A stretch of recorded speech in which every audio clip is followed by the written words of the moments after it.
This magazine is designed so you will pick it up on the first from a supermarket. You'll see it in the it'll be at the tills or at the checkout or by the door, completely free. The Staffordshire Signal. It'll have a lovely photograph of something local on, because we're having a competition each month for the cover photo. Love that. So even the photos are community based, and that's one of the things that I wanted with this magazine. Is I wanted it to be like up to a 250 page magazine, and I'm not writing it.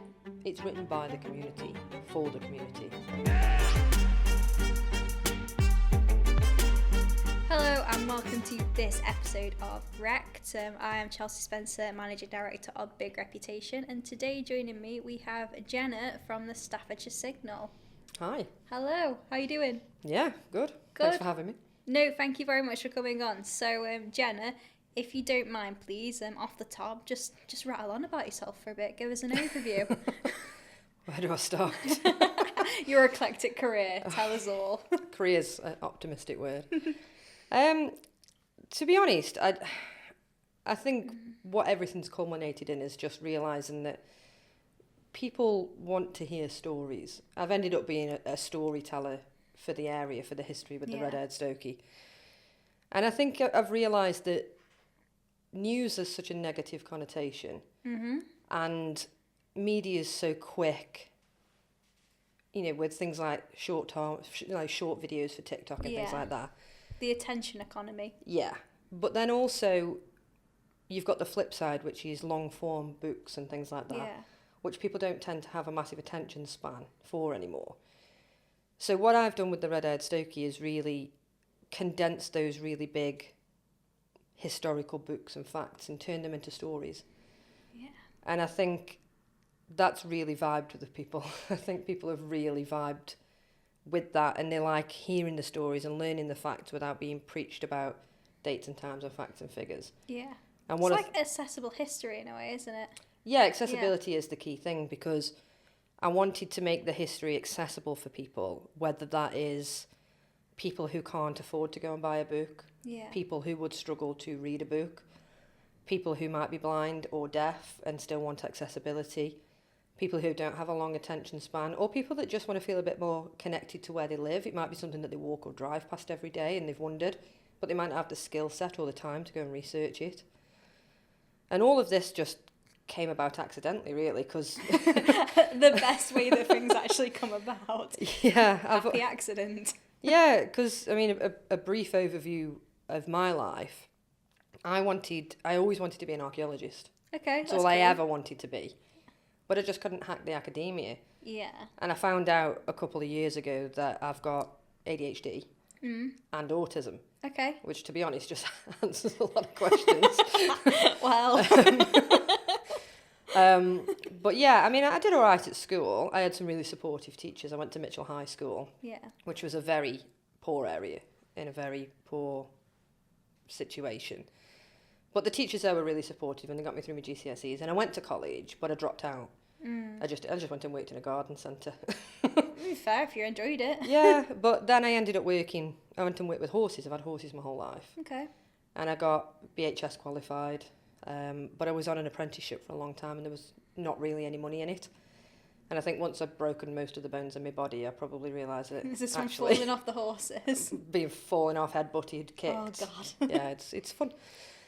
But I thought, you know what, I don't want to do this anymore. I don't want to be outside for this tiny amount of money. So I was up Hanley one day and I saw a sign outside a business that said, salespeople wanted, telesales-people wanted, no experience necessary. And I was like, got nothing to lose. Yeah. So I went in looking like a tramp, because I'd just come from the horses. And they told me to get dressed up properly and come back for an interview. Okay. So I did, and I got the job. And it turned out I was quite good at sales. So I ended up working in sales and marketing for well over 10 years. Wow, okay. Flitting from company to company, because... It's the only way to kind of progress sometimes in this career path, isn't it, with sales and stuff? Like, you kind of hit a peak and then you need to mix it up. Yeah, and what I was doing was hard sales. Okay. Cold calling, telesales, closing on the same call. Yeah, that is tough. It's hard and it's tedious, and some of the companies that you work for don't last very long. Some of them are horrible places to work, but the money's good. Yeah. So flitting from one to the other, you get better, you get poached from one company to the other as well. I used to go from one place, take my team with me to another place. Yeah, bit of leverage. Yeah, and then I got really bored of working in an office, and I ended up doing windows. Okay. I went and worked for window companies. Like selling windows or knocking on doors, selling windows. Yeah. What am I doing here? Yeah, I ended up as a manager doing that, out on the road, taking my teams out, knocking on doors, selling windows. Absolutely loved it. Learned every skill that you can get from cold calling. Yeah. Psychology of it fascinated me. Worked with really nice guys, really nice lads. We'd go to the pub for dinner and stuff like that. It was just a really good time. But that, again, drains you. Yeah. It's a hard job, and it's not like you can go work one day and, half-arse what you're doing. Yeah. You're full on constantly, or you don't get paid. There was no basic wage. So commission-only sales? Commission only, yeah. Wow, okay. Really, really hardcore. And I loved it. I loved the thrill of it. I loved that I could earn more money without doing more hours, which isn't usually a possibility in any job. Yeah. That was what really sold it to me. But then I left there, and I went and worked back in offices in sales again. And I realised that my mental health was struggling.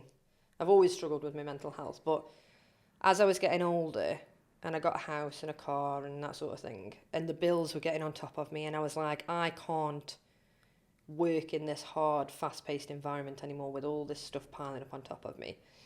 So I decided to make my life even worse and started my own business. Okay.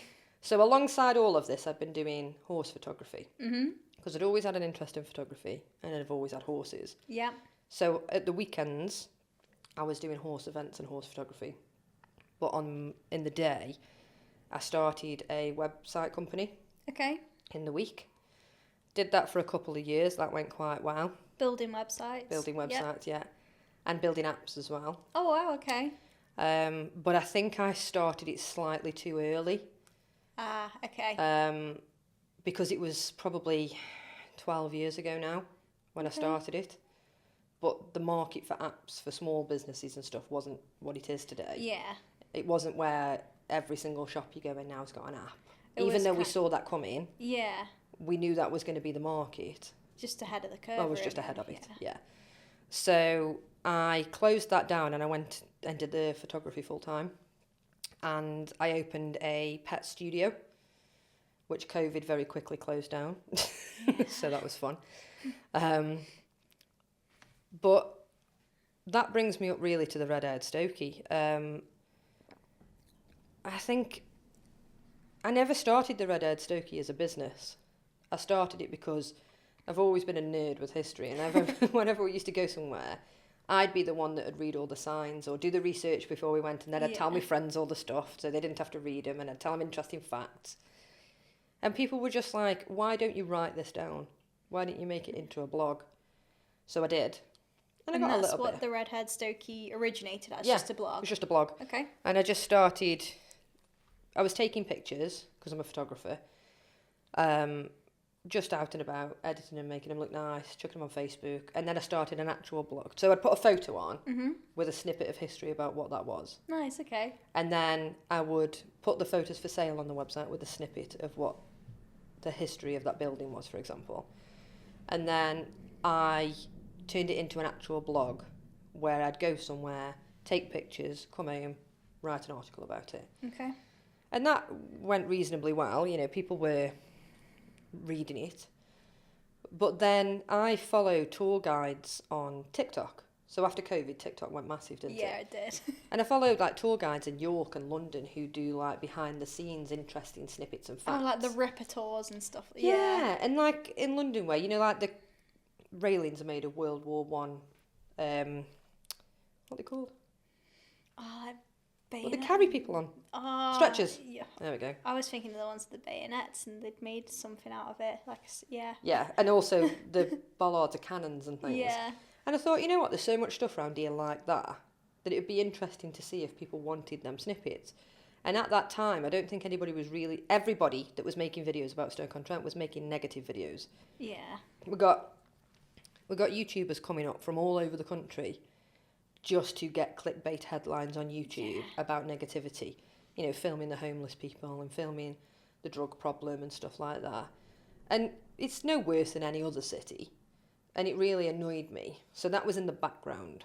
That's always been in the background of my mind, is that negativity all the time. The other thing that was in the background was our local media, which was perpetuating that. It was feeding off that, and everything that has been in the media for the last 10 years has trickle-fed this negativity to the people of the city. And when you read in a trusted news source and it slowly trickles in, you start thinking that that's the truth, because you don't know any different. And there's a lot of people who, like, don't go to the city centre, or they don't go into Longton or things like that, and because of what they've read, and it's not like that. So that was always in the back of my mind as well. So then I started making the videos, and once I started making the videos, it went absolutely mental. Nice. I had such a good response, and I think it was because, one, people were really happy to see videos made about the hometown, and two, it wasn't just constantly negative. Yeah. It wasn't positive, it was just factual, historic stuff. You're almost like an independent observer in the way that you come across in, like, anything that you write. It's very, like, not on the fence, because I think that doesn't do it justice, but, like, you don't bring politics or agenda into anything that you do. Yeah, and I think that's really important. So everyone's got a political preference. Everyone's got their ideas and ideals, and that's absolutely fine. But I don't think it helps the situation. You know, without going off on a tangent too much, but I think a lot of our local politics has been used as a stepping stone to get people into Westminster. We've had career politicians who don't really care about the area and stuff like that. And then obviously you've got the media feeding into that as well. And I don't think any of that's really helped. So what I wanted to do is just make it about the area. I just wanted to reconnect people with the history, because I'm not an academic historian at all. I barely finished school. But also, I don't have an agenda, so I haven't got a book to try and sell. I'm not trying to make money out of it. That wasn't what I was doing. I was hoping with the videos that I could monetize social media, you know, so I could afford the fuel in the car to get to the places I was making the videos. But money's never really been a huge one for me. And I've always said, as long as your bills are paid and your suppliers are paid, it doesn't really make much difference to me. I'm never wanting to be rich. Yeah. Do you know what I mean? So I think coming in on that angle, where I just wanted to tell the stories of the interesting things I'd found, I think that really came across to people. I think people really realised that I wasn't just doing this to gain followers, and I wasn't just doing it to make money. Yeah. And I feel like that's why people gelled with it so much. I think it's that level of authenticity, isn't it? And you can tell when people are talking about things that they're truly passionate about, and it just comes across on a different wavelength than someone like who you might be a paid spokesperson for something, or like hashtag ad at the bottom of it, and it comes across sometimes as disingenuous. Yeah, and to be honest, I've had a lot of people who've wanted to sponsor things, and they've wanted to use my platform to advertise and to get press releases and stuff out, and I've always said no, because this is the history. Yeah. It's the history and heritage, and yeah, my random ramblings on there as well sometimes. But I didn't really want to stray from that, and to be honest, that's kind of where the Signal was born from. Okay. This is the Staffordshire Signal. The Staffordshire Signal, yeah. So, do you want to tell us how you came up with that name? Yeah, well, it was actually Hannah Hiles that came up with the idea, because we were sitting having a brainstorm in a cafe in Fenton Town Hall. Nice. And I said, you know, I need a good name that's going to be really unique, but really tied to the area, and really SEO friendly. So, you know, if you're going to make any waves on the internet, you've got to be really unique, haven't you? Yeah. And she said that obviously, with it being an alternative media source, Arnold Bennett, because he used to change the names of things in his book. Yeah. So, like, the leopard was the tiger, Burslem was Bursley, stuff like that. Fenton was forgotten. And he called the Staffordshire Sentinel the Staffordshire Signal. Okay. So I thought, well, that's a really good tie to Stoke-on-Trent and Staffordshire in history and heritage. But it's also a media name. Yeah. And I just thought, really, that is perfect, isn't it? That just ties everything that it stands for together. Yeah. And the Staffordshire Sentinel, the ye olde one, not the one today, was a really respected local institution. Yeah. You know, if you got something in the Sentinel, you were it. Yeah. Even when we were at school, you know, if you did something awesome at school and you were in the Sentinel, you were famous in Staffordshire. Yeah. Do you know what I mean? And I miss that. And it's not like that anymore because it's so profit-led. And it's gone online and it's clickbaity and it's not local anymore. It's owned by Reach PLC, which aren't local. Yeah. My opinion of the Signal at the moment, not the Signal, sorry, bloody hell, the Sentinel at the minute is you go on Facebook and you just like, people don't even read the articles, they just look at what the clickbaity title is and then they have an argument in the comments. But that's not the Sentinel. That's Stoke-on-Trent Live, which is part of it. Right. So the Sentinel is still the newspaper in Stoke-on-Trent Live. Don't the even website. come across any of it. No, and that's why I moved away from doing the news. Because it's so negative. Yeah. On a worldwide scale, like most people I know don't even watch the news on the telly anymore.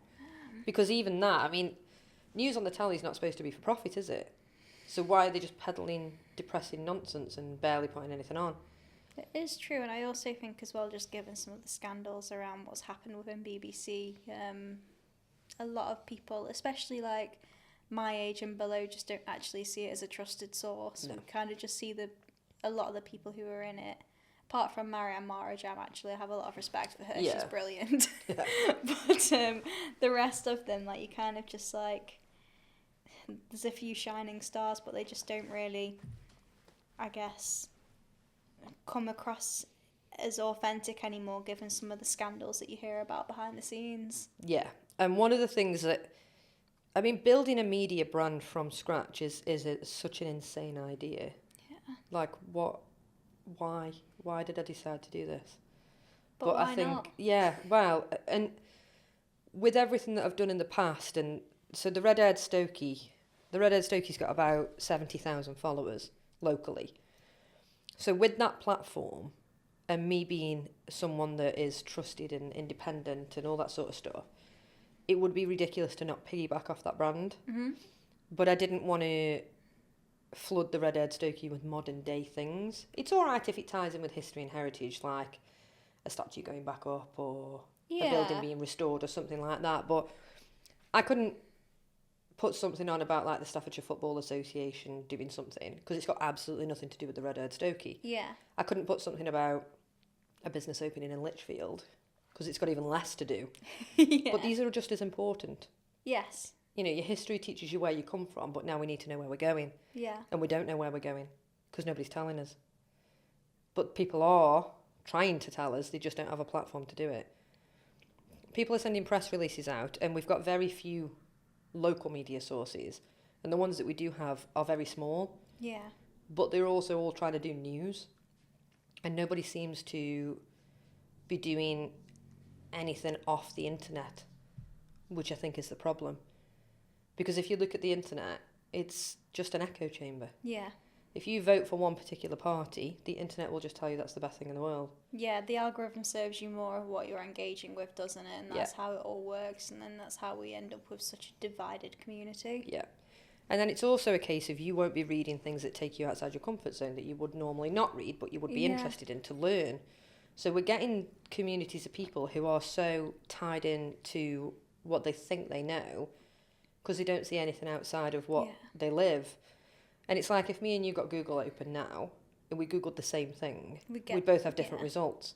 But then if you stood here and I stood in Stoke and we Googled the same thing, that would be different because it's geofenced. Yeah. That's not okay. That's the illusion of freedom. That's the illusion of free will. And I don't like that. Okay. I don't like the fact that what you're being fed is based on cookies and ads and clicks and profit. And profit is what's the problem.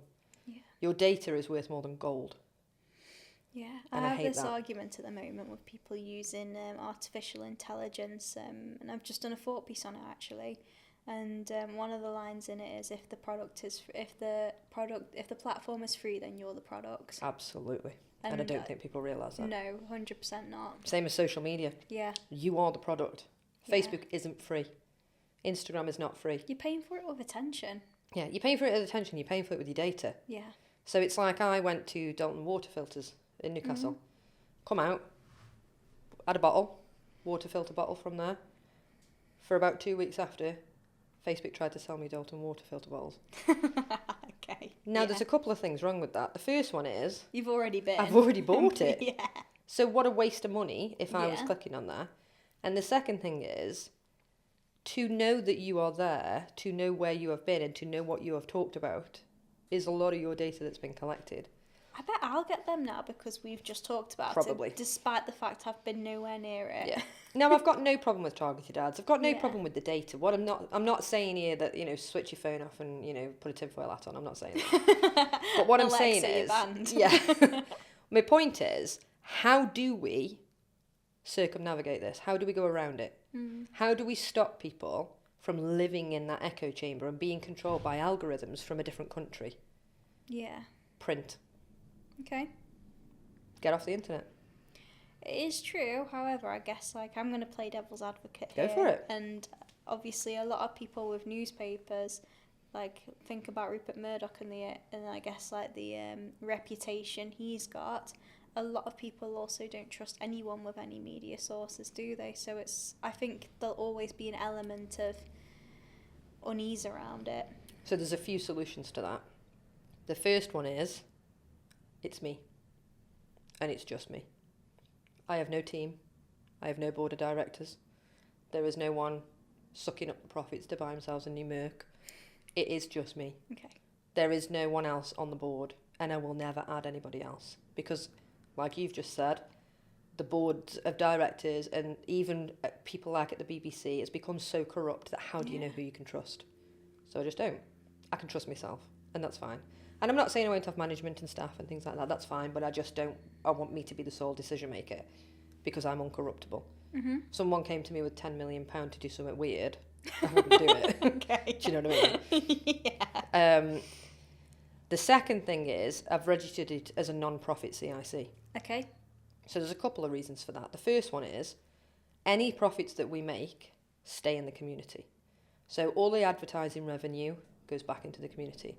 Whether that is expanding the print run so more people can experience it, whether it is employing more staff and making more jobs, or when we've got to the point where we've hit capacity, it'll just go into things like sponsoring sports teams and things like that. Nice. All of that money goes back into the community, not in my pocket. I don't need it. As long as we've all taken a wage from it and all the suppliers are paid, why don't we just do something good with the profit instead of just pocketing it? I'm not saying that, like, if you own a limited company or you own a profitable company, you can't make a nest egg and look after yourself. I'm not saying that. I'm not saying that limited companies are the enemy, but I think they are in the media. Yes, I think it's when you're using profit to manipulate other people. Correct.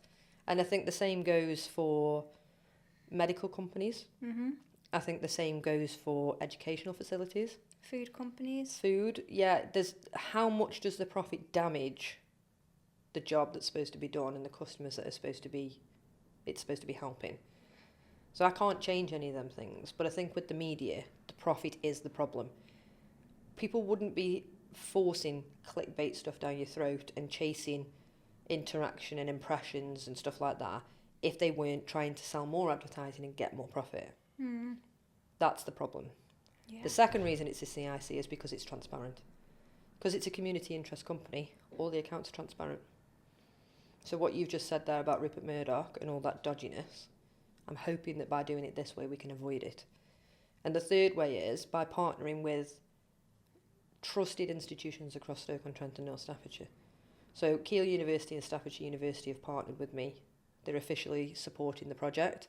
I've got plenty of others in the pipeline. Staffordshire Chamber of Commerce have officially partnered with it. Saw that one today. Well done. Yeah, thank you. But they see the need for it just as much as I do. But by having them as official trusted supporters, they are already huge trusted institutions. Yeah. So I'm just leaning on their...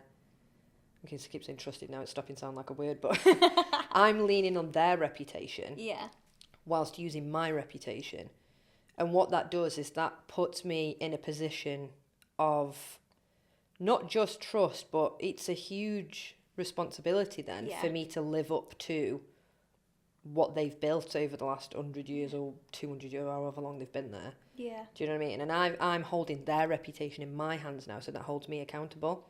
And I think that's really important. I think, you know what, I really like how you sum that up. A lot of the time people think reputation in terms of like, probably reputation's the wrong word, they think with their ego, not their reputation. And I think a lot of the time when you build a big reputation, so to speak, people don't realise a lot of responsibility comes along with that. And I have conversations with friends, acquaintances, even our term here, and they'll have all heard me go on a rant around how a lot of people want the perks of running the business but not the responsibility of running a business. And that's what it is. You've summed it up perfectly. It's a responsibility. But I want the responsibility without the perks. Yeah, that's true, actually. Because I am quite well known in the area. I get recognised quite a lot as the redhead Stokey, which is dead nice because I get everything from like kids to old people saying, "Oh, you're the redhead Stokey." That's cute. But like, I don't like being the face of it. It's weird. I don't enjoy that. stuff like this. You know, I put the odd selfie on when we're doing when I do a guided walk, like a history walk or something, as a bit of a laugh. But I don't actually like being in front of the camera. I'm here to tell the stories of the area. Yeah. It just so happens that I've accidentally become the face of it. Yeah. What I don't want is the Staffordshire Signal to become the Jenna show. Yeah. I want it to be a legacy that's going to survive and outlive me. I want it to become the new media. And I don't want it to make me rich. I don't want it to make me famous. I want it to outlive me as the new media. I want it to be the new Sentinel, basically.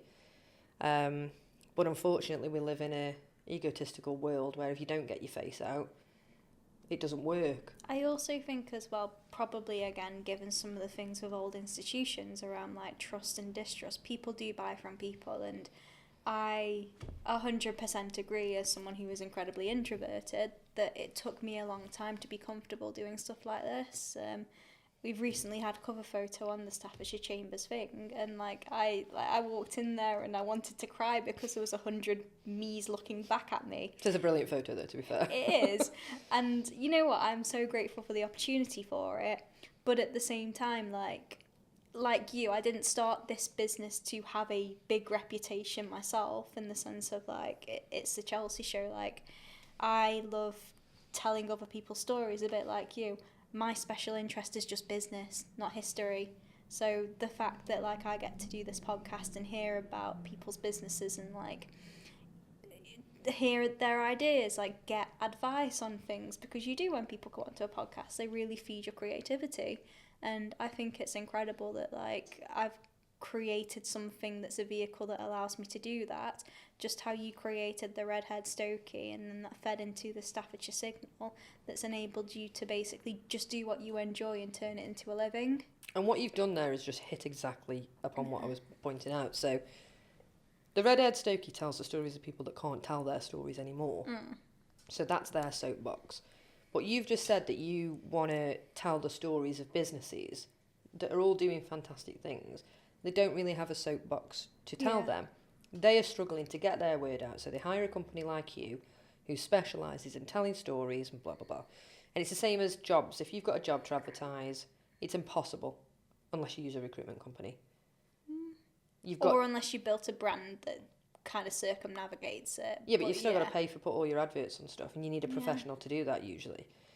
What I found is by using my face and my, you know, the fact that people know me locally, what that's done is that's allowed people to message me and go, I want to support this, can we meet for a coffee? Yeah.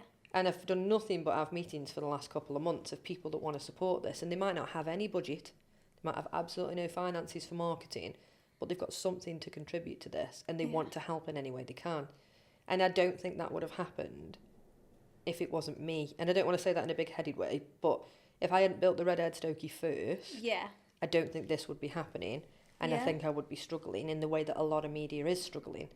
And I'm not struggling. The first month that I announced this, all the advertisers came to me, which was a huge shock, because I was like, right, this is a list of people, I'm going to cold call, bang, bang, bang. First month I made no cold calls. Because people were coming and inquiring and asking how they can get involved. And that really sold it to me, even though I'd set it up. That is what secured it for me, to realise it was such an important thing. And then to get the universities on as well, because they are struggling to tell their stories. Yeah. And what I wanted really is to create a soapbox for all of the people in North Staffordshire, whether you're a dog groomer, whether you're a university, a limited company, or just someone that does something as a hobby. Maybe you go hiking with a group once a week. This is how you can tell your stories. Got a family recipe that's been passed down? Send it me. Do you know what I mean? Like, if someone sends you a lasagna, can you send it my way? Because it's my favourite food. But it's just, we've got students in all the schools, colleges and universities doing incredible things. And there's nowhere for these stories to be told. It's true, isn't it? Even things like, this is like on a big level, but like even Blue Peter's not really a thing anymore. Like there's nothing like championing people, and it's like exactly like you say. I think we're just stuck in this doom spiral, like of news, media news loop that's just like so never ending. And that's what brings me back to the print. Yeah. So there's sections in this magazine that are laid out. So the first section is going to be ceramics. Okay, I like that. Can anybody answer me why in North Staffordshire we have never ever had any media that had a ceramics section when we are the ceramics capital of the world? Yeah. Why? It's not like the ceramics it's not like ceramics are dead, is it? I've just come from Kiln 12 in Longton that's full of people painting pottery. Just what day is it? Wednesday morning. All painting pottery. It's absolutely full. He says he's got like 2 weeks worth of stuff put in the kiln just from people coming and painting. It's becoming a destination. Got Wilder Wedgwood, got Dalton still making water filters for 200 years in Newcastle-under-Lyme. Got Lucidian making it on a high scale technology. Why is this stuff not being talked about?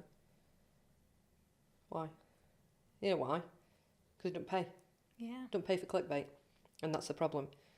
And then we're having different categories like business, education, young Staffordshire, outside, country.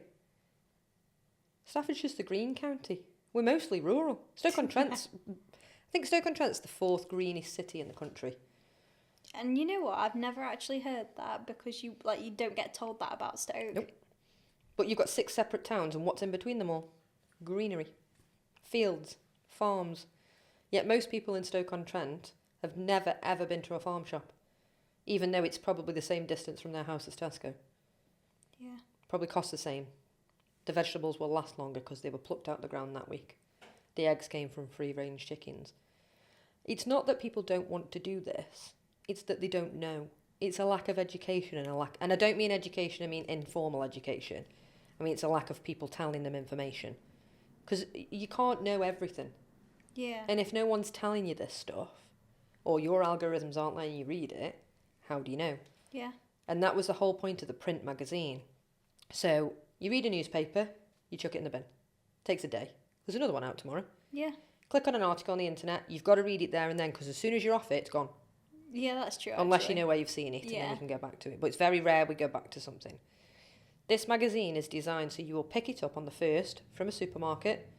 You'll see it in the it'll be at the tills or at the checkout or by the door, completely free. The Staffordshire Signal. It'll have a lovely photograph of something local on because we're having a competition each month for the cover photo. Love that. So even the photos are community based. You pick it up, you take it home, you forget you've picked it up because that's what I do. Yeah. And then a few days later, you're sitting having a beer in the garden in the sun, or you're sitting having a cup of coffee on a Saturday morning or something. You just pick it up, start flicking, and then you flick through a bit more, and then you might flick past a section and then go, oh, I didn't know what that was, even though you would never read that section. And by the time you've got to the end of the month, you've probably still not read the whole magazine, but you will have picked it up 3, 4, 5, 6 times. Then who else lives in your house? You might have a husband, you might have a wife, you might have kids, you might live with your grandparents. All these people also pick it up. So the readership of that magazine, if you read an article on the internet, it's just you reading it. Yeah. There's no chance of it going anywhere else unless you send it to somebody. And it's the same with a newspaper. A newspaper gets passed about the house, but it's usually one person that reads it in the house and then it gets binned. Yeah. It's still fast media, it's just slower than the internet. But with the magazine, you will sit and you will read it. And because of that, the recall rate on ads is a hell of a lot higher. A hell of a lot higher. I've got the statistics somewhere, but I can't remember everything. But it becomes a trusted media source then, because you sit and you read an article. That article is absorbed into your brain. Mm-hmm. Now, we are programmed, and it does my head in. I do my own head in. What's the first thing you do when you've read something? What's the first thing you do when you've watched a video on the internet? Scroll. No. No. You read the comments. Really? Oh, I'm done with that now. I am. But what most people do is they'll read an article, then they'll click on the comments underneath. Oh, okay. And then if you've read an article and you think that something, so you'll think this way, then you'll read the comments and then you'll start doubting your own thoughts, and then you'll think, actually, maybe it is that way. Whereas when you read it in a magazine and you've got time to absorb it and make your own mind up and think your own thoughts, that's what we're missing. I think we're missing that in general, though, because now people aren't even thinking for themselves. No. They're outsourcing it to ChatGPT and whatever else they're using. Yeah. And actually, we were talking about this as a team the other day. So, as a rule, we don't use AI to create content for clients. One, because I think it's disingenuous. People are paying us to do it for them. Absolutely. And two, you cannot remember what you've wrote when AI's wrote it, even if you read it, because you've not actually wrote it. You've banged on there, because actually a lot of the research that I do for the history side of thing, I write in a notebook with a pen. I have to type it up after, or I sometimes take a picture of it and get it to... I can read my writing very often, but it scans it and turns it into text. But I find that physically writing something with a pen makes something stay in my head a lot more. I'm a notebook girl. And I also think having something tangible really helps your mental health. Yeah. Sitting and typing on a laptop's depressing. And there's a lot of statistics at the moment about young people really going off technology. So I think we've had a 30-year... We've broke a record for the last 30 years in vinyl records sold in this country. Nice. I think we've had 4 vinyl record shops open in Stoke since January. Wow. Okay. But, I aren't buying them, are you? No. No. It's the people that collect them are still buying them, but the new people are young. Because there's a really high percentage. That buy them, probably age 25, 26. There's a massive percentage between 14 and 25-year-old people now are listening to physical media instead of digital media. We broke a record on books last year. No, 2023 broke the record ever for the amount of physical books sold. Yeah. Ever. I do like a book. Ever. And most of them, a really high percentage of that was 14 to 25-year-olds. Yeah. It's mental. Which, weirdly, book talk, there's TikTok books and stuff, so it's kind of it's fascinating to see how social media and this physical media actually kind of comes together and amalgamates. But I also think it's really important that we don't negate one for the other. Yeah. So students, I went to a gig in Manchester a few weeks ago, and all of the people that were under 25 there were all using old digital cameras. Yeah. And I'm and disposable cameras? Yeah. I wouldn't even know where... I'm a photographer, and I wouldn't even know where to get a disposable camera developed now. Do you know what I mean? But it's this thing, I think, where we forget, because we grew up with tangible media. Yeah. You had Ms. Magazine or whatever it was, stuff like that. Television mag, Pop physical World, television. Yeah, we had an actual PC that you connected to the internet, and then you came off the internet and went outside. Yeah. Now you have to go outside to get off the internet. Yeah. People are actually going hiking and turning the phone off to disconnect from the internet, because everything you do is internet based. You've seen those holidays as well, have you, where it's you go and you put your phone in a locked box? Yeah, weird. It's weird. How controlled are we if you can't put your phone down? I know. It's awful situation. But I think because we grew up offline and got online and things got easier, I think we as a generation have got sucked into it more, because the younger generation are probably going to be one of the main people that read this magazine. Okay. Magazine readership is up. It's at an all-time high for the last 10 years. And the people that are reading it are quite young. Not posh lifestyle magazines. I don't mean that, because that's still middle-aged people with a decent amount of money. But if you go into Tesco and you look at the aisle of magazines, there's a lot of kids and teen magazines popping back up. Yeah. Gaming magazines, collectible, Marvel, stuff like that. Taylor Swift magazines. Yeah. They would not be making them if they were not selling. Yeah. So you've got two ends of the spectrum. You've got Gardener's World, which tends to be older people, Country File magazine, and you've got younger people's stuff. It's absolutely nothing for us. That's true, actually, because I used to be a subscriber to Cosmopolitan, and I remember it being like £3.50, and like you'd pick it up every single month, and it'd be like that thick, and you'd like have a good kind of like. It'd take me a week to read through it. Absolutely. And like now, you go in there and Cosmopolitan's like it's probably not a quid, but like it's not even £3.50. It's probably like that thick. Yeah. And I'm done with it in half an hour. And that's one of the things that I wanted with this magazine, is I wanted it to be like up to a 250-page magazine. And I'm not writing it. It's written by the community, for the community. Because it comes back to that illusion of freedom. So a lot of magazines are written by journalists. And what they write is what they think you want to read, so you'll buy it. Yeah. This is free, so I don't care. Yeah. Like, I'm not putting things in because I think you'll want to read it. I'm putting things in that because are interesting. No, because someone wants to tell it. You know, if for example, Penkle Writers Group is a group of people who write short stories and poetry and things like that. They've sent me some lovely content. Beautiful short stories, some of them local, some of them not. Beautiful poetry. And I'm going to publish all of them because I think they all deserve to be read. Would you read it? Maybe. I don't know, to be honest. Nice to have the choice, though, isn't it? It is nice to have the choice. And the thing is as well, like, in terms of, I'm just thinking of me who's someone who's quite busy, and actually it's really hard to kind of grab my attention in most places now unless I'm choosing to do it. It would, like, you know how you said earlier around, like, I go looking for things that I want to do because in my head I have a preconceived idea of what I find interesting.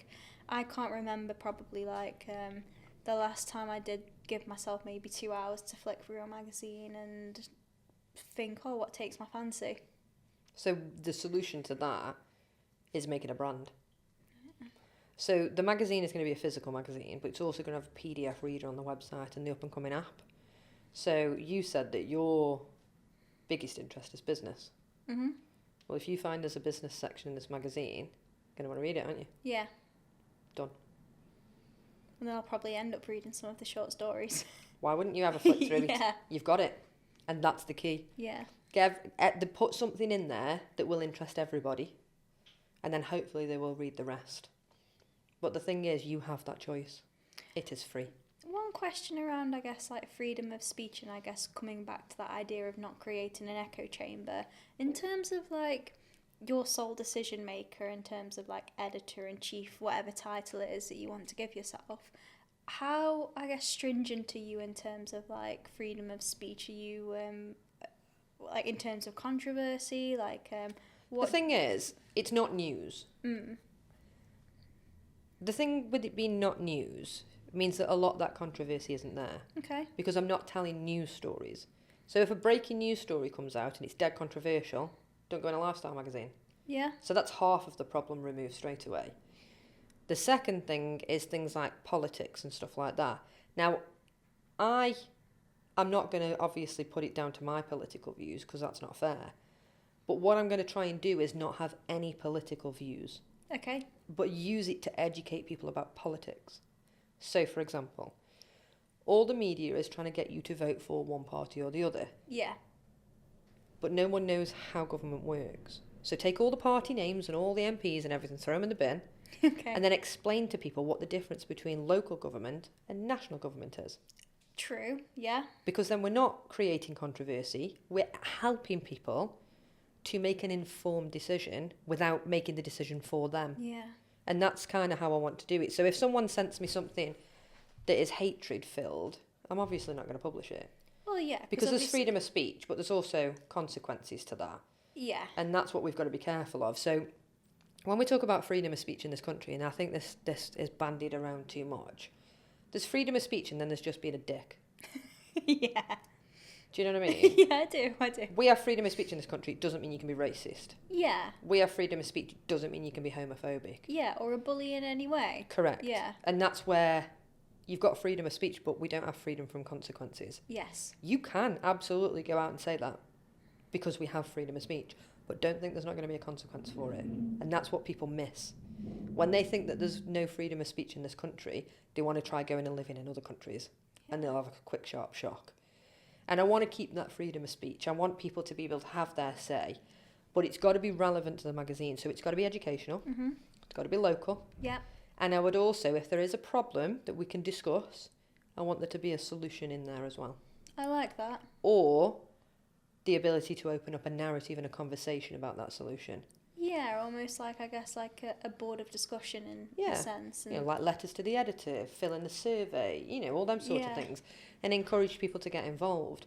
But that takes away all of that negativity while keeping it real. I'm not going to pretend we haven't got problems. I've spoken to people all over the city since setting this up. Domestic violence charities, homelessness charities, drug addict charities, all trying to make things better. We will talk about these things in this magazine, not shying away from the problems. Yeah. But if there is a homelessness problem, how do we solve it? Yeah. If we have a problem with absent landlords in buildings, what's the solution? Yeah. Instead of constantly firing out clickbait stuff to wind people up and not talking about it properly. True, in terms of, I guess, coming back to Stoke-on-Trent Live then, in terms of who highlights all of this issues around homelessness, but don't do anything to resolve them. It's more of a shameful, the homelessness epidemic in Stoke-on-Trent. So, like, if you've got a homelessness charity and, for example, the homelessness charities don't have a lot of funding, they really struggle, they're always run by really nice people who genuinely want to make a difference. But they're always needing things. They always need sleeping bags. They always need this, they always need that. And when these articles go on, places like Stoke-on-Trent Live, just being negative and dissing the homelessness and stuff. I mean, nobody chooses to be homeless.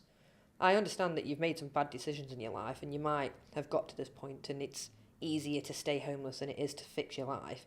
It's not a choice you would have woke up in the morning and made. I think actually there's a statistic around people are usually now 66 days from their last paycheck to being made homelessness or something. And but they'd rather suck up to a billionaire. Yeah, exactly. That's a different conversation. But these homelessness charities need help. So what it's better to do is tell people what's going on, educate them on why it's happening, and then give them a way to help with the solution. Is that not a better way of running the media? We're not shying away from the problems. We're not shying away from the fact that Hanley is really struggling. Yeah. We're not shying away from things like that. But like, take Hanley for example. Hanley was a main shopping destination. We kind of buggered up a little bit with Hanley by letting all of the huge big international brands in and pushing quite a lot of the small independents out, so that when that shopping boom disappeared and all those shops went with it, we were left with not a lot. Yeah. But how do we fix that? It is very true. There is no answer, but it's a discussion that needs to be had and the education needs to be there. And I also think as well though, like, I mean, that particular problem, come out into the local towns and stuff and you've got places like Leek, Stone, they've gone really back to their market town roots and they seem to be thriving now because of that. And Longton as well. Yeah. Longton's now becoming full of small independents all doing different things, from pottery painting to record shops and stuff like that. And I think everything comes full circle eventually, doesn't it? But all of these independent shops need a platform to tell their stories. And if you're a business and you send a press release to the local media, people have been telling me that they want £1,000 to put it in the newspaper. Yeah. Well, if you're a start-up business in a small shop in Longton, you ain't got £1,000, have you? No. You ain't got £1,000. Why should you be paying to tell your stories? Yeah. And I want to tell their stories. And that's true. why the other businesses that can afford to advertise pay for the magazine.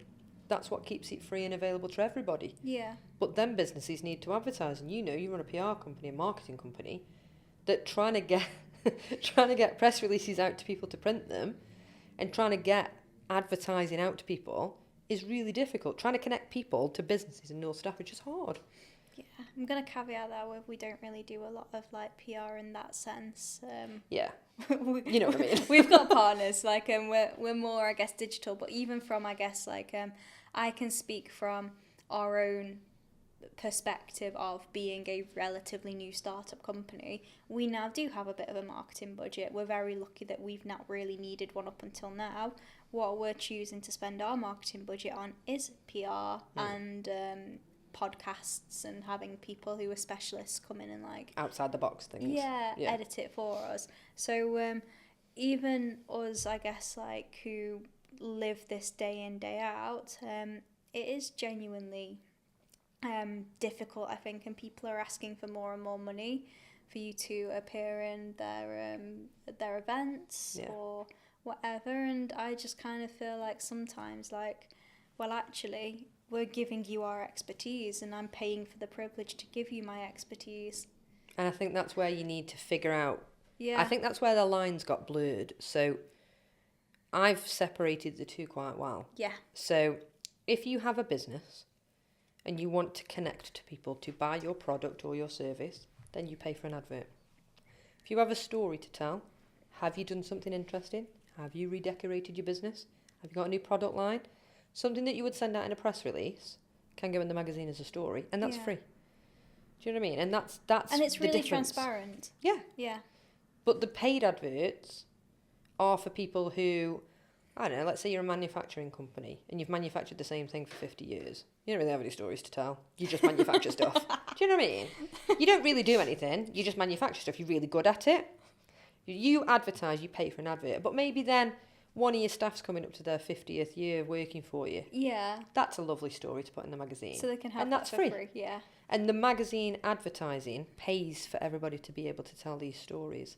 But it also helps you to connect to people that the internet really struggles with. Because, go back to the echo chamber and the algorithms, why would a manufacturing company come up for us? I mean, they would for me because what you we do, do a lot of work for Yeah. them. But granted, dog groomers wouldn't come up for me. Yeah, but that's what I mean. Yeah. But like, for example, you might need a dog groomer at some point. I do actually need one. There you go. But because you have never looked for it before, and the other thing is the dog groomer might be a new toxicity, but they might cover different areas. Yeah. And it's just so hard to figure out how to get the internet to do what you want it to do. It is sometimes. And how to get people who aren't interested in what you do, but need your product. So like, for example, we all need a plumber at some point. Yes. But I don't really follow plumbers on Facebook. No, you don't. So they don't come up. I don't see plumbers' adverts, do I? Because I never click on plumbers' stuff.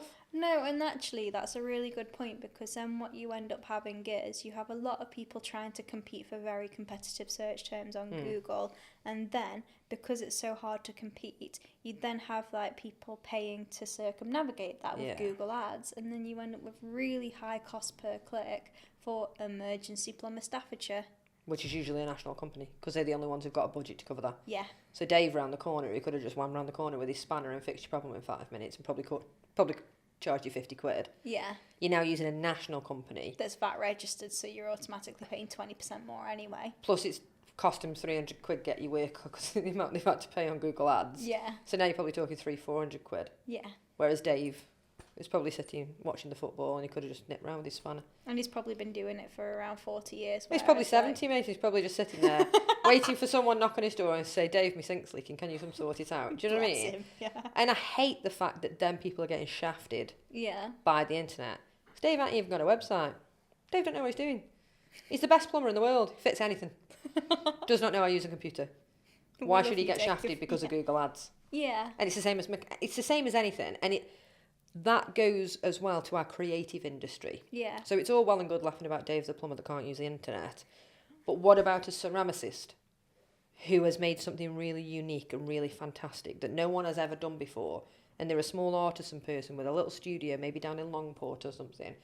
And what they do is absolutely incredible. And in their little bubble, in their ceramic world, they're really well known. And it's fantastic. But most people who are in the ceramic world don't buy each other's ceramics. True. So how do you get her work out to people like us who would absolutely appreciate that, but you don't have a lot to do with ceramics per se, so it would never come up on algorithms for you. Yeah. But you might love going to a champagne and canapé evening down in Longport and seeing what she's got on, and you might actually buy some of her work for the office or for your home. But she and you will never ever connect on the internet. That's very true, actually, because recently I was at a hen party at World of Wedgwood, and I literally walked through and this like pink tea set caught my eye. I was like, oh my god, that's gorgeous. Like, if I had a really nice kitchen at home, which I don't at the moment because it needs renovating. Oh, so you need a kitchen fitter? Not yet. But you will. When I can afford a new kitchen, I will need a kitchen fitter. But do you know what I mean? Like, that's such a good example, because like I am such one of those people, like whenever I go to Manchester or wherever, I love walking around past the art galleries. Like, I can't afford a 26k painting, but I love walking past them, but I never get served the ads. But you can't afford a £26,000 painting. But what about a local artist that's still at college whose painting would be 260 quid? I could probably stretch to that one, yeah. Yeah. But what again, about I a never local get artist, served, yeah. like a proper local artist, whose paintings are £2,600? Oh. But what if they do a print for 26? What if you could buy a small print for your wall for 26 quid and that whole £26 goes to that artist? I'd feel better doing that. Exactly, Yeah. but there's something for everybody, it's just that nobody knows about it. And that's how we start supporting the local creative industry as well, is by stopping that echo chamber, introducing, you know, the creative industry to the business industry as well. So everyone that has a creative business needs an accountant. True. But sometimes going and starting a business as a creative can be impossible because you can make things, but you've got no idea how to make a website, run a business, blah, blah, blah.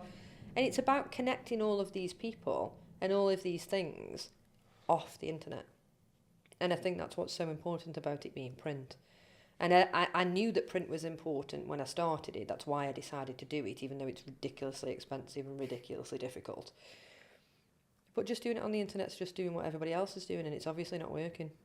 That is very true. And if it's not working, why is it not working? Yeah. And it's not because of money, because there are lifestyle magazines in other counties who run a full staff. Yeah. So if you take the profit out of it, that's one less thing that you've got to stress about. And that's honestly what I think. Okay. So I guess bringing this full circle then and starting to wrap it up, one of the things we always ask people is if you could give one piece of advice to anyone who's just starting out in their career, maybe they want to work in the media, maybe they want to start their own business, what would your one piece of advice be? Do it. Do it. I see so many people worrying about stuff. And it's like, what have you actually got to lose? What are you risking? What are you got to lose? You live once. If you absolutely cock it up and it doesn't work, go and get a job. Yeah, so true. Make sure that you make calculated risks. Don't go and borrow like £3 million and stuff like that. Don't have a brand new car on finance, you know, like, stuff like that. Cut your life down to the bare minimum. Take the risk. Or do it part-time while you're working full-time and see if you can get the customer base before you make the full jump. But you've got to do it. You've got to do it. If you make sure that you work out your bills, got an expensive car on finance, get rid of it. Go and buy an old banger for 500 quid. That's one less bill you've got to pay each month. Yeah. Do you know what I mean? If you've got things that you've got to pay for, cut it down to the bare minimum. Lower the risk. Make sure that you can pay your bills each month. So let's say your bills are X amount. Go and get a part-time job. So you know your bills are paid every month and then start your business on the side. But you've got to do it because you'll spend the rest of your life regretting it if you don't. Yeah. Most people do usually end up at the end of it, don't they? Like being more sad about the things that they regret than the things that they failed at. And I think all you've got to remember is as long as you don't go into masses and masses of debt when you're setting up your company, and you don't need to, you know, go and buy second-hand microphones. Go and buy a second-hand laptop. You know, you don't have to buy everything new. You don't have to have a loan for everything. Scrimp and scrape at the beginning.